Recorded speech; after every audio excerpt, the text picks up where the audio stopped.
Good morning class 9। कैसे हो आप लोग? सब लोग बढ़िया।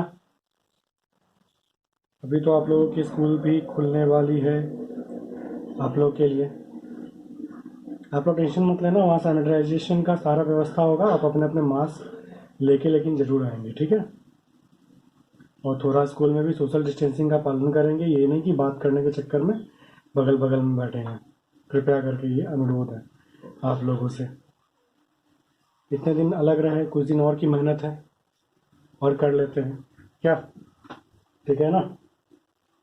तो देखो अच्छा, एक चीज़ और, जो न्यूटन्स जो मोशन का हम लोग जो पढ़े थे, force and laws of motion में, उसमें हमारा कुछ जो न्यूमेरिकल्स है वो हम लोग स्कूल खुलने के बाद ही करेंगे। अभी हम लोग ग्रेविटेशन में आते हैं और उसमें उतने न्यूमेरिकल्स मैंने करा दिए जो बोर्ड में आएंगे, उससे ज़्यादा कठिन नहीं आएंगे। ठीक है, तो अब हम लोग आते हैं ग्रेविटेशन में। तो ग्रेविटेशन के बारे में एक चीज़ हम लोग जानने की कोशिश करेंगे कि ग्रेविटेशन क्या है। ठीक है, it is a kind of attraction. It is a kind of attractive force.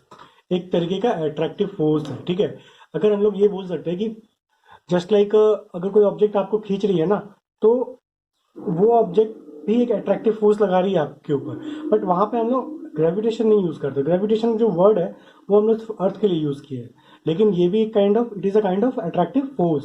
Gravitation is also kind of attractive force.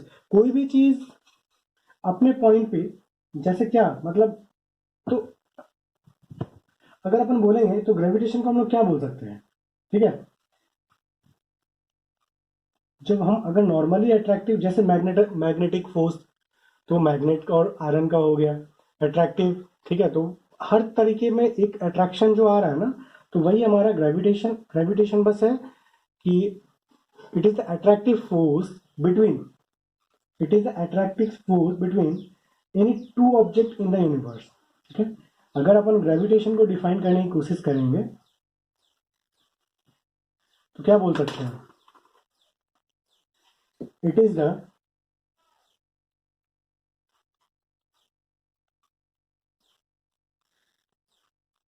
फेनो phenomenon of attraction बिटवीन, ये बिटवीन का साइन है, याद रखना, बिटवीन एनी टू ऑब्जेक्ट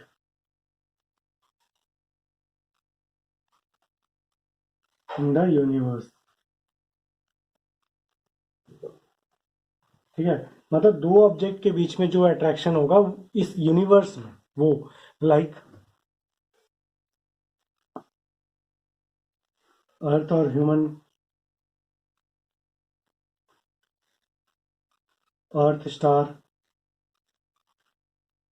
या फिर प्लैनेट, और उसके क्या सैटेलाइट के बारे में बात बोलेंगे। ठीक है, तो इस दोनों के बीच के हम लोग, बीच में जो अट्रैक्शन होगा इसको हम लोग क्या बोलते हैं? ग्रेविटेशन बोलते हैं।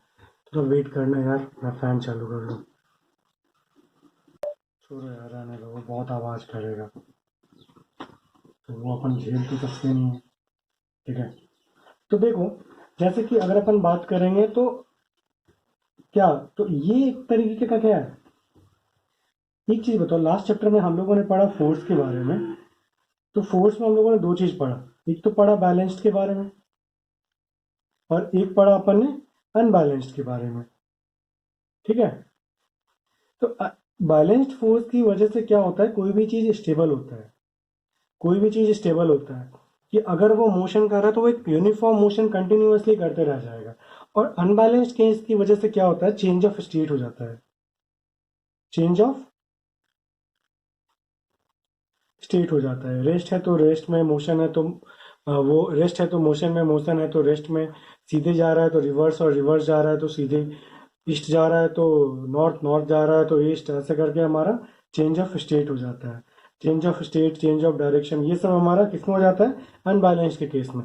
तो ग्रेविटेशन जो हमारा चीज है, तो वो भी एक तरीके से अनबैलेंस तरीके का, अनबैलेंस्ड ही तो है, जिसकी वजह से क्या हो रहा है कि कोई हमारा वो एक मूवमेंट और डायरेक्शन दिखा रहा है। जैसे इसी को अगर अपन ऊपर फेंक रहे हैं, लेकिन ये नीचे आया ना, ये ऊपर फेंके तो लेकिन ये नीचे आया, तो ऊपर फेंक रहे हैं तो अनबैलेंस्ड फोर्स की वजह से ही तो नीचे आ रहा है ना, कोई ना कोई इसमें फोर्स लग रहा है, इसकी वजह से ये नीचे की ओर आ जा रहा है।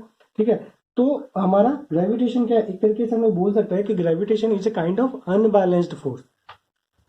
हमारा वो अनबैलेंस्ड फोर्स है ऑन द बॉडी, तभी तो वो उसको अट्रैक्ट कर ले रहा है। अगर बैलेंस्ड होता तो वो कभी उसको अट्रैक्ट करता है क्या? नहीं होता ना, नहीं करता, क्योंकि दोनों तरफ से एक ही टाइप का फोर्स, जैसे अगर ये चीज और ये इसको अट्रैक्ट नहीं कर पा रहा है और ये दूर भी, तो ये एकदम बराबर में है एक दोनों के। इसका मतलब क्या है कि ये बैलेंस्ड कंडीशन में है। Is it clear? ये दोनों क्या है, बैलेंस्ड कंडीशन में उसी। तो हमारा इसीलिए बैलेंस कंडीशन में असर नहीं होता। तो अनबैलेंस्ड के जो कंडीशन है हमारा, ये भी हमारे ग्रेविटेशन भी इसी के अंदर आता है।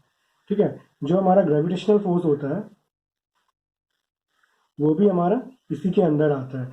तो अभी आप लोग इसमें एक चीज जान लो, उसके बाद हम लोग फिर ग्रेविटेशन को फिर इसमें और घुसेंगे और इसके अंदर पूरा डिटेल एनालिसिस करेंगे।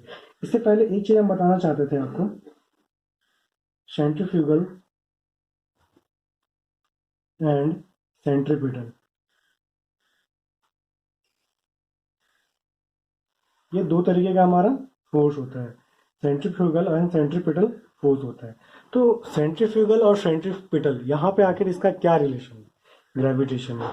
भाई मेरे, एक चीज बताओ, जो अर्थ है वो हमारा सन के अराउंड में घूमते रहता है, हमारा जो सैटेलाइट्स है जैसे मून, वो किसके अराउंड में घूमते रहते हैं? अर्थ के अराउंड में। तो एक कभी तुमने ये सुना है कि वो उसके अराउंड में घूम रहा और निकल गया अपने पाथ से? नहीं ना। आप एक स्टोन में धागा बांध के ऐसे घुमाते हो, क्या वो निकलता है? नहीं निकलता है ना। तो वहां पे वो अपने पाथ से भाग नहीं पा रहा दूर। ठीक है, जैसे कि ये अगर अपना सन है और ये इसके अराउंड में ऑर्बिटल्स है।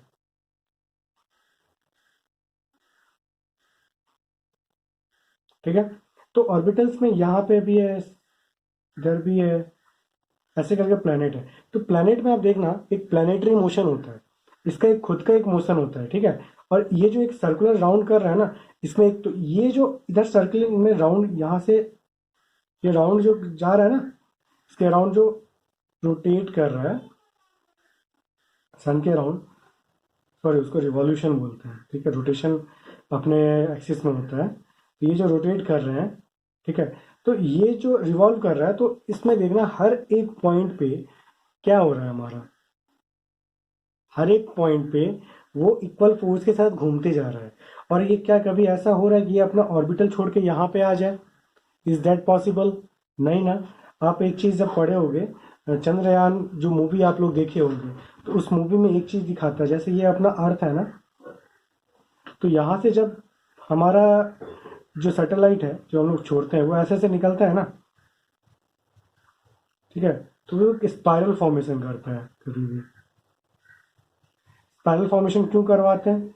एक्चुअली जैसे देखो, ये यहाँ से छोटा, ये जैसे ही ये वाले पॉइंट पे आएगा ना, हम लोग यहाँ पे उसका इंजन में एक प्रोपेलर जो पीछे लगा होता है उसमें ज़्यादा टॉर्क जनरेट करते हैं। जैसे ही ज़्यादा फोर्स हुआ, वो ये वाला लाइन को आना तो वो इसी लाइन पे चाहता है, जस्ट बिकॉज ऑफ इसके अट्रैक्शन। ठीक है, इसके अट्रैक्शन की वजह से वो इसी लाइन पे आना चाहता है। ठीक है, लेकिन यहाँ पे जैसे पहुंचा, हम एक्स्ट्रा फोर्स जनरेट करके इसको अगला ऑर्बिटल में करवा दिए। फिर ये ऑर्बिटल में जब तक घूमा घूमा घूमा, जैसे अपना यहाँ पे पहुंचा तो फिर से वो यहीं आना चाहता है, फिर से। लेकिन हम लोग, तो ये आखिर यहीं पे क्यों आना चाह रहा है? It is just because of centripetal force. It is just because of centripetal force. Centripetal का स्पेलिंग थोड़ा चेक कर लेना, बस मेरे हिसाब से शायद यही होना चाहिए। ठीक है, तो आप लोग ये L, ठीक है, सेंट्रीपिटल फोर्स। तो सेंट्रीपिटल फोर्स में आखिर हो क्या रहा है? यार आज तो हैंडराइटिंग बहुत ही मतलब निहायती घटिया एकदम हो रहा है, समझ में नहीं आ रहा है। मतलब बहुत दिन से मेरे एग्जाम की वजह से मैं बहुत तेजी से वो प्रैक्टिस कर रहा था ना, तो उसमें हैंडराइटिंग तो देखना नहीं रहता है, बस प्रैक्टिस करना था। चलो ठीक है, सेंट्रीपिटल फोर्स। तो सेंट्रीपिटल फोर्स के बारे में अगर अपन बात करते हैं, तो ये क्या कर रहा है यहाँ पे भी, तो जैसे कि आप अगर ये देख रहे हो, तो ये जब इसके ऑल अराउंड में घूम रहा है ना, तो ये इनसाइड एक इनवर्ड फोर्स लगा देता है, ठीक है, वो इनसाइड एक फोर्स लगा रहता है। तो हम लोग क्या बोल सकते हैं कि क्या बोल सकते हैं इसको, तब सर्कुलर मतलब जो ऑब्जेक्ट वहां घूम रही है ना, object revolving around the circular path is experiencing, या फिर acting toward the centre, the force is acting toward the centre. Centripetal में फोर्स जो होता है हमारा सेंटर के अंदर लगते रहता है, ठीक है, तो हमारा क्या होता है, वो सेंट्रीपिटल होता है। आप देखना वो जो फोर्स है ना वो अंदर लगता है, ठीक है, वो सेंट्रीपिटल होता है। बट सेंट्रीफ्यूगल क्या होता है, वॉशिंग मशीन देख लो, वॉशिंग मशीन में पानी डाल दो एक बाल्टी, ठीक है, एक बकेट पानी डाल दो और उसका जो ऊपर का है उसको ओपन करके फिर मशीन चला दो। अभी न्यू वाला जो ऑटोमेटिक सिस्टम है इसमें तो ये चीज़ नहीं दिखेगा आपको, बिकॉज क्योंकि इसलिए नहीं दिख पाएगा क्योंकि वो खोलते ही बंद हो जाता है, ठीक है। तो आप उसमें देखना, यानी तो फिर आपका जो ड्रायर है ना, ड्रायर को भी आप खोल के तो नहीं दे सकते, जैसे आप कपड़े रखते हो, जब ड्रायर खोलोगे ना तो कपड़े को देखना वो बाउंड्री वॉल पे सटे होते हैं। तो बाउंड्री वॉल पे सटे क्यों, क्योंकि वो जो फोर्स लगा रहा है ना, जब अपन सेंट्रीफ्यूगल की बात करते हैं तो यहाँ पे क्या लगता है हमारा, आउटवर्ड फोर्स लगता है, ठीक है, यहाँ पे आउटवर्ड और यहाँ पे इनवर्ड फोर्स लगता है। तो इसको हम लोग आप लोग लिख लेंगे डेफिनेशन में, ठीक है, अपने कॉपी में इसका डेफिनेशन लिख लेंगे। तो देखो जब हमारा कोई भी चीज़ यहाँ मूव कर रहा है ना अर्थ के अराउंड में, तो हम लोग वो क्या होता है, वो एक फिक्स्ड पाथ पे ही मूव करता है। फिक्स्ड पाथ पे मूव करने का कारण क्या है ये भी मैं आपको बता रहा हूँ। जब अभी हम लोग आगे पढ़ेंगे ना, एक ऐसे मैं फॉर्मूला भी आपको लिख दे रहा हूँ, जी m1 m2 अपॉन आर का स्क्वायर। ये मास है डिस्टेंस बिटवीन द ऑब्जेक्ट, और ये ग्रेविटेशन यूनिवर्सल मतलब ग्रेविटेशनल फोर्स जो एक होता है ना हमारा, वो है। वो हम लोग अलग अलग चीज़ के लिए अलग अलग काउंट कर मतलब कैलकुलेट कर लेंगे कि अर्थ और हमारे बीच में क्या होगा, फिर मून और अर्थ के बीच में क्या होगा, ऐसे हम लोग कैलकुलेट कर लेंगे, ठीक है। वो हम लोग फिर देख लेंगे, वो तो चलो फिर बात की बात है। चलो अपन यहाँ आ जाते हैं। तो अगर अपन देखेंगे तो जैसे ये अगर सन है और ये अगर अपन अर्थ का ऑर्बिट है, तो ये जो अर्थ का भी कुछ ग्रेविटेशन और सन का भी ग्रेविटेशन है। अगर जिसका भी ग्रेविटेशन वैल्यू, अगर अर्थ का जो ग्रेविटेशन वैल्यू है ये अगर ज़्यादा हो गया सन के ग्रेविटेशन से, तो क्या हो जाएगा, सन रिवॉल्व करेगा अर्थ के अराउंड, अर्थ के अराउंड। और अगर, जो कि ये पॉसिबल तो नहीं है, ये पॉसिबल नहीं है, ठीक है, ये पॉसिबल है, इसका ज़्यादा है तो अर्थ क्या हो जाएगा,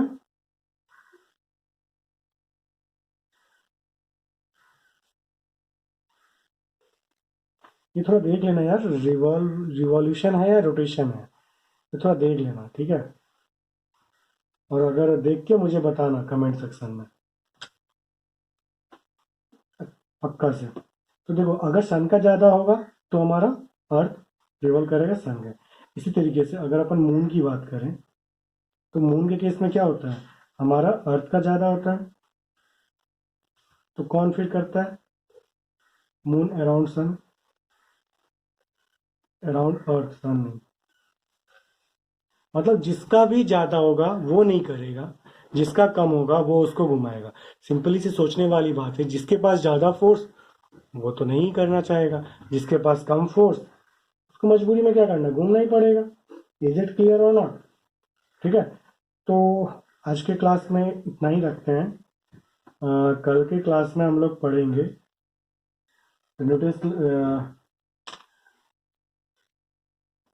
Newton's universal law of gravitation के बारे में।